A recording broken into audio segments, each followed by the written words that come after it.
Hi, I'm Daniel Andrews, owner and creator of AndrewsFootball.com. Welcome to my latest in the series of Top 10 Kansas City Chiefs of all time. What I do is I release a video every Monday with the latest in my list of top 10 Kansas City Chiefs of all time. Now, if you're new to my channel, there's this button right here. See it?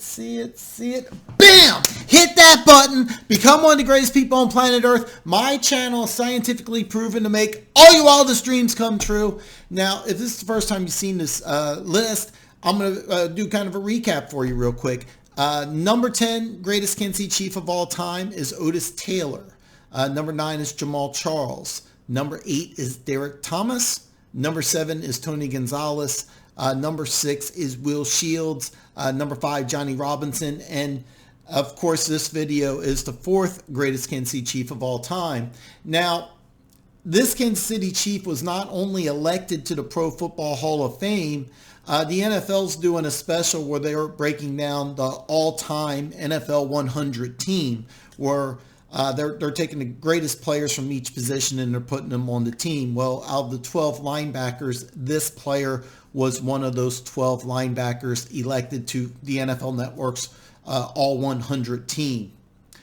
So basically, this player is considered to be one of the 12 greatest linebackers in the history of the NFL. The NFL Network also released the top 100 players of all time, and this player was number 69. It's a cool number. I'm immature, so, sue me.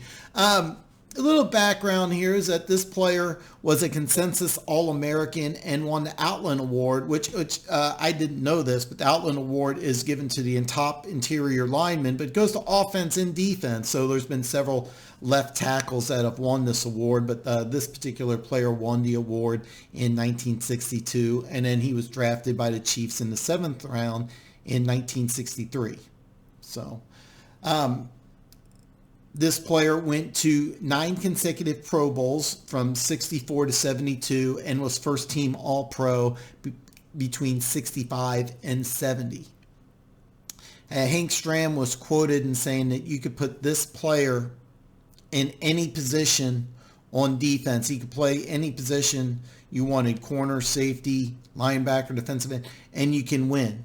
He was that good of an athlete. And of course, I'm talking about Bobby Bell, the greatest outside linebacker in the history of the Kansas City Chiefs. One thing I found really interesting when doing research on him is that he scored 9 touchdowns in his career. Here's a guy who plays defense and he scored 9 touchdowns. That's pretty impressive. One was in 1969 where he played special teams and he recovered a failed onside kick attempt and ran it back for a touchdown. Here's a guy who won the award in college for top interior lineman. The Chiefs put him at outside linebacker. Technically, he played like defensive end, outside linebacker. And he's a good enough athlete to run a kickback for a touchdown. But even besides that, he scored 8 touchdowns on defense. Do you realize how ridiculous that is? Sacks are not an official statistic. When Bobby Bell played, they were announced as a statistic in 81. So it's unknown of how many sacks he had, but he does have 26 interceptions. And then I did mention again, and I can't emphasize this enough, 9 touchdowns. And here's the thing, when I break down the greatest Chiefs players of all time, I almost feel like I'm doing a disservice by having Bobby Bell be as low as number 4.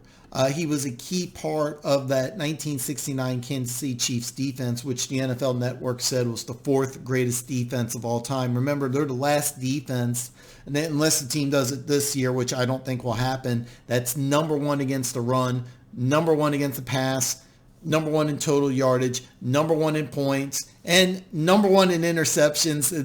No NFL defense has done that since 1969, and that Kansas City Chiefs defense did it. I can make a strong argument that the 69 Chiefs defense should be higher than the 4th greatest defense of all time, but that's a topic for a different day. But here's the thing. I gave you my list. This is my opinion, but what do you think? Is Bobby Bell too high on my list? Is Bobby Bell too low on my list?